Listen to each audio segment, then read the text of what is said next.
அன்பான தலைமை போதகரை வாழ்த்துகிறேன். மாவட்ட போதகர் மற்றும் சர்க்கிள் பாஸ்டர் மற்றும் வந்திருக்கிற போதகர்கள் டாக்டர் ஜோசப் ஹேலின் அவர்கள் குடும்பத்திற்காக எல்லா தெய்வ பிள்ளைகளும் இயேசுவின் நாமத்திலே வாழ்த்துகிறேன். இந்த நாளில் மறுபடியும் கர்த்தர் செய்த நன்மையை சாட்சியாக ஒரு சில நிமிடங்கள் சொல்லி ஆண்டவர் நாமத்தை மகிமைப்படுத்த விரும்புகிறேன். என்னுடைய சாட்சி அநேகருக்கு தெரிந்திருக்கும். ஆனாலும் இந்த மூன்றாவது பிள்ளை குறித்து ஒரே ஒரு வார்த்தையை மட்டும் சொல்லி நான் அமர விரும்புகிறேன். கர்த்தர் சொன்னதை சொன்னது போல நிறைவேற்றுகிற தேவன். ஆமென். நம்ம பாடினது போலவே அவர் பொய் சொல்லுகிற தேவன் அல்ல. அவர் ஒரு விசை விளம்பினதை மறுவிசை திருத்துகிற தேவன் அல்ல. ஆமென். 4 வருடங்கள் பிள்ளைக்காக காத்திருந்தோம். 4 வருடங்கள் தாண்டும் போது நாங்கள் ஜெபித்த ஜெபம் ஒரே ஒரு பிள்ளையாவது தாங்க ஆண்டவரே. அதில் பிறந்த பாடல் தான் அற்புதம் செய்யுங்கப்பா இந்த பாடல். ஆனால் ஆண்டவர் எங்களை திருமணம் முடிந்த ஆரம்பத்தில் கொடுத்த வார்த்தை எரேமியா 33:22 நான் என் தாசனாகிய தாவீதின் சந்ததியையும் எனக்கு ஊழியம் செய்கிற லேவியரையும் வர்த்திக்க பண்ணுவேன். இந்த வார்த்தை தான் கர்த்தர் கொடுத்திருந்தார். அதில் ஒரு வார்த்தை தாசனாகிய தாவீதின் சந்ததி, லேவியின் சந்ததி. அப்போ எங்களுடைய நம்பிக்கை ஒரு பிள்ளை அல்ல, ஆண்டவர் குறையாம 2 பிள்ளைகளையாவது தருவார். அப்படி நம்பிக்கையில் தான் திருமணத்தின் ஆரம்பத்தில் ஜெபித்தோம். ஆனால் சரீர சூழ்நிலை ஒரு பக்கம், இன்னொரு பக்கம் ஆமாம் எங்களுக்கு தெரியவில்லை, எங்களுக்கு பிள்ளை பிறக்கிறதுக்கு வாய்ப்பே இல்லை என்று. காரணம் எந்த செக்கப்பும் பண்ணல. ஆனால் ஒரு 2-3 வருஷம் தாண்டும் போது நாங்கள் அறிந்து கொண்டோம் எங்கள் சரீரத்தின் நிலைமைப்படி ஒரு பிள்ளை கூட பிறப்பதற்கு வாய்ப்பு இல்லை என்று. ஆனால் தேவன் அனுமதித்த பாதை எல்லாமே நன்மைக்கு என்பது நடக்கும்போது தெரியாது, ஆனால் நிறைவேறும் போது தான் அதை ருசிக்க வைப்பார். ஹல்லேலூயா, ஆமென். அந்த 4 வருடங்கள் இந்த வசனத்தினுடைய உண்மையான மீனிங்கை அந்த 4 வருஷத்துல தான் தெரிஞ்சுக்கிட்டோம். இன்னைக்கு கூட என் மனைவிட்ட பேசும்போது அந்த வார்த்தை திரும்ப ஆண்டவர் ஞாபகப்படுத்தினார். எனக்கு ஊழியம் செய்கிற லேவியரை வர்த்திக்க பண்ணுவேன். அந்த திருமணம் முடிஞ்ச ஆரம்பத்தில் நான் ஊழியத்தில் ரொம்ப இன்வால்வ் ஆகலை, ஊழியம் செய்ய அர்ப்பணிச்சிட்டேன். ஆனால் அந்த 4 வருஷத்துல தான் கர்த்தர் ஊழியத்தில் பயன்படுத்த துவங்கினார். ஊழியத்தில் பயன்படுத்தி அவர் சொன்ன வார்த்தையை ஏற்ற நேரத்தில் கர்த்தர் நிறைவேற்ற துவங்கினார். ஆமென். 2020 கர்த்தர் சொன்னது போல வாக்குத்தத்தத்து பிள்ளை. ஆனால் ஐசக் என்கிற பேரால் நாங்கள் எடுத்து வைத்திருந்தது, எனக்கும் என் மனைவிக்கு கொடுக்கப்பட்ட பேர் ஜொஹான்ங்கிற பேர் தான் எழுதி நாங்கள் வச்சு ப்ரேயர் பண்ணிட்டு இருந்தோம். ஆனால் 6 மாதம் தாண்டி எங்கள் அம்மா சொல்லிட்டாங்க, உனக்கு ஐசக் பிறக்க போகிறான், வாக்குத்தத்தத்து பிள்ளை, ஆண்டவர் எனக்கு காண்பிச்சிட்டான்னு சொல்லி அம்மாவை டைரியில் எழுதிட்டாங்க. நான் இப்போ ஜொஹானா ஐசக்கா, பயங்கர குழப்பம். ஆனால் அந்த வாரத்திலே செய்தி ஃபுல்லாகவே ஐசக்கை பற்றி தான் இருந்துச்சு. ஈசாக்கு ஃபுல்லாக ஈசாக்கு. அப்போது நான் கன்ஃபார்ம் பண்ணிக்கிட்டேன் ஈசாக்கு தான் தர போகிறார். ஸோ ஜொஹான் நான் அப்புறம் மறந்துட்டேன். பிறகு ஐசக்கு பிறகு பண்ணார். அதன் பிறகு 2வது பிள்ளைங்கிறது நாங்கள் எதிர்பார்க்கவில்லை. காரணம் நான் ஜெபித்ததே 1 தாங்க ஆண்டவரே போதும்.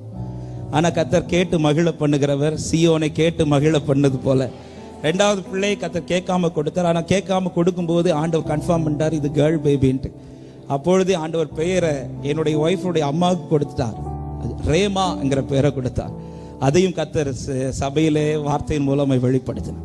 3வது பிள்ளை என்பது நாங்கள் நினைச்சு கூட பார்க்கல. ஏன்னா எங்களுக்கு 2 பிள்ளைங்க திருப்தியா இருந்துச்சு, நிறைவா இருந்துச்சு. ஏன்னா கேட்டது 1, ஆனா 2 பிள்ளைங்களே எங்களுக்கு போதுமானது. ஏன்னா 2 பிள்ளைங்களே எங்களுக்கு பயங்கர சாட்சியா நிக்க வச்சுட்டார் ஆண்டவர். ஆமென். 3வது பிள்ளை நாங்கள் எக்ஸ்பெக்ட் பண்ணவே இல்லை. இன்னொன்று 2 பிள்ளைங்களுமே சின்ன வயசு. ஆனால் கடந்த ஆகஸ்ட் மாதத்தில் இங்கே ஃபாஸ்டிங் ப்ரேயர் நடக்கிற ஆரம்பத்திலே ஆண்டவர் திடீர்னு ஒரு நாள் ஆண்டவர் அடுத்த பிள்ளைக்காக ஜெபம் பண்ண அப்படின்னு சொல்லி ஆண்டவர் உணர்த்தினார். அப்போ அன்னைக்கு அந்த ப்ரேயர் முடிச்சோடனே என் ஒய்ஃப்கிட்ட போய் சொன்னேன், அடுத்த பிள்ளைக்காக ஆண்டவர் ஜெபிக்க சொல்கிறார். அவள் கையெடுத்து கும்பிட்டுட்டா, தயவு செஞ்சு ஜெபிச்சிடாதீங்க அப்படின்ட்டா. ஆனால் நான் சரி, ஏன்னா அவளுடைய கஷ்டம் நமக்கு தெரியும். அடுத்த நாள் நான் அன்றைக்கி ராத்திரி தூங்கிட்டு அடுத்த நாள் காலையில் எழும்பி என்ன ராத்திரி கூப்பிட்டு சொல்கிறேன், நைட்டு ஒரு விஷன் பார்த்தேன், ஒரு கனவு பார்த்தேன், அதில் நீ ப்ரெக்னெண்ட்டாக இருக்கிற. அப்பவும் அவள் கையெடுத்து கும்பிட்டுட்டா. தயவு செஞ்சு அதுக்காக ப்ரேயரே பண்ணிடாதீங்க, நடக்கவே வேணாம். ஏன்னா அவளுடைய சரீரம் நிலைமை எனக்கு தெரியும். ஆமாம். ஆனால் கர்த்தர் அந்த டைம் எப்படி எங்கள் மைண்டை மாற்றிட்டான்னு, ஒருவேளை நமக்கு இல்லை யாருக்கோ ஆண்டவர், சரி யாருக்காவது செய்யட்டும் ஆண்டவர், நமக்கு ஆண்டவர் திருப்தி தந்துட்டார், நம்ம ஜெபிப்போம். எத்தனை பேர் காத்திருக்கிறாங்க, அவங்களுக்காக ஜெபிப்போம்னு சொல்லி அந்த பெயரை சொல்லி ஜெபிக்க வச்சுட்டு இருந்தார். ஆனால் அதன் பிறகு கர்த்தர் எங்களை எதை குறித்து அதிகமாக பேசிட்டு இருந்தார்னா, இந்த ஜொஹான் அந்த பேரை நாங்கள் மறந்துட்டோம். ஆனால் ஆண்டவர் திரும்ப திரும்ப அந்த பெயரை ஞாபகப்படுத்திட்டே இருந்தார்.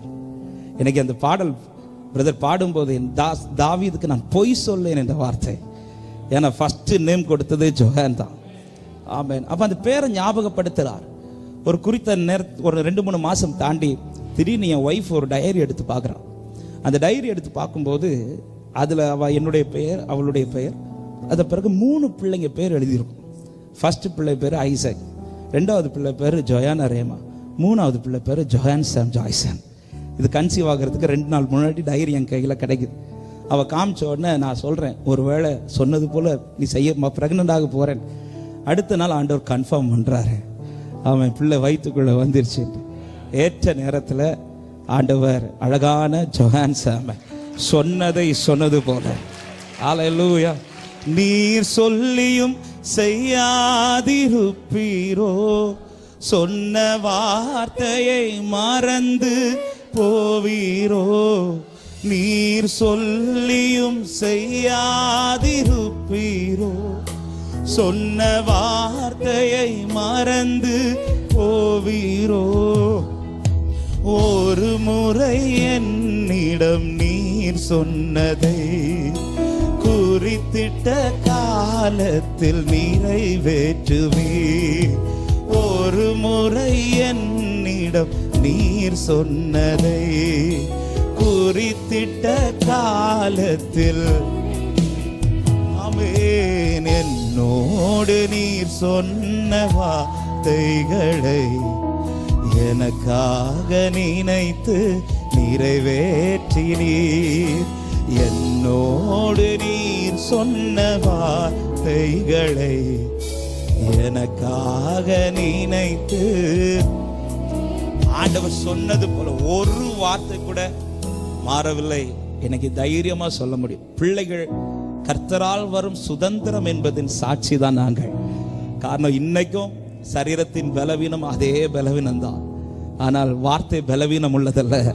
எந்த பலவீனத்திலும் அவருடைய வார்த்தை பலமுள்ளதாய் நிறைவேறும் என்பதற்கு சாட்சியாய் நாங்கள் நிற்கிறோம். கிருபையாய் கர்த்தர் அழகான மகனை கர்த்தர் கொடுத்தார். இன்றைக்கு ஆண்டவர் சமூகத்தில் அவனை பிரதிஷ்டை பண்ண போகிறோம். தொடர்ந்து பிள்ளைகளை தேவ சமூகத்தில் தேவனுக்கென்று வளர்க்க கர்த்தர் என்ன நோக்கத்தோடு கொடுத்தாரோ அதற்கென்று வளர்க்கும்படியான கிருபைகளை எங்களுக்கு தரும்படி நீங்கள் ஒவ்வொருவரும் செபிக்கும்படி கேட்டேன். சாட்சியை முடிக்கிறேன்.